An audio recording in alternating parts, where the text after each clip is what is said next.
আসসালামু আলাইকুম সবাইকে। কেমন আছেন সবাই? আশা করছি আল্লাহর রহমতে সবাই খুব ভালো আছেন। আজকে নিয়ে এসেছি নবম পে স্কেল ২০২৫-এর আজকের সর্বশেষ আপডেট। যারা নতুন দেখছেন চ্যানেলটি সাবস্ক্রাইব করে পাশে থাকা বেল আইকনটি অন করে দিন, যাতে ভবিষ্যতে এমন গুরুত্বপূর্ণ খবরগুলো সবচেয়ে আগে পেয়ে যান। বাংলাদেশ সরকারের নবম পে স্কেল নিয়ে এখন দেশ জুড়ে চলছে ব্যাপক আলোচনা। আজকের আপডেটে জানা গেছে নবম জাতীয় বেতন কাঠামোর খসড়া চূড়ান্ত পর্যায়ে রয়েছে।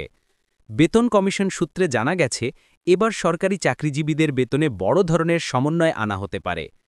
আগের অষ্টম পে স্কেলের তুলনায় বেতন বাড়বে ৬০% থেকে ৮০% পর্যন্ত এবং সর্বনিম্ন ও সর্বোচ্চ বেতনের ব্যবধানও কিছুটা কমানো হচ্ছে।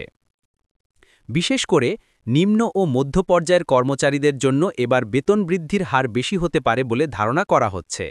নতুন কাঠামো অনুযায়ী প্রবেশ পর্যায়ের বেতন হতে পারে প্রায় ২২,০০০ টাকা থেকে শুরু, আর সর্বোচ্চ বেতন পৌঁছাতে পারে প্রায় ১,৭০,০০০ টাকা পর্যন্ত।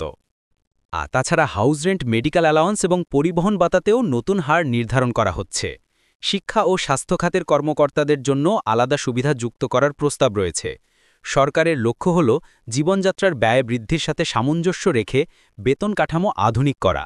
প্রধানমন্ত্রীর কার্যালয়ে চূড়ান্ত অনুমোদনের পর খুব শীঘ্রই গেজেট প্রকাশ হতে পারে বলে জানা গেছে। তাহলে বন্ধুরা, এই ছিল নবম পে স্কেল ২০২৫-এর আজকের সর্বশেষ আপডেট। আপনাদের কি মনে হয় এই বেতন কাঠামো যথেষ্ট ন্যায্য হয়েছে? কমেন্টে জানাতে ভুলবেন না। আর হ্যাঁ, ভিডিওটি ভালো লাগলে লাইক দিন, চ্যানেলটি সাবস্ক্রাইব করুন, আর আপনার বন্ধুদের সাথে শেয়ার করে দিন যেন তারাও জানতে পারে নবম পে স্কেলের খবর। আল্লাহ হাফিজ, দেখা হবে পরের ভিডিওতে। Thank you.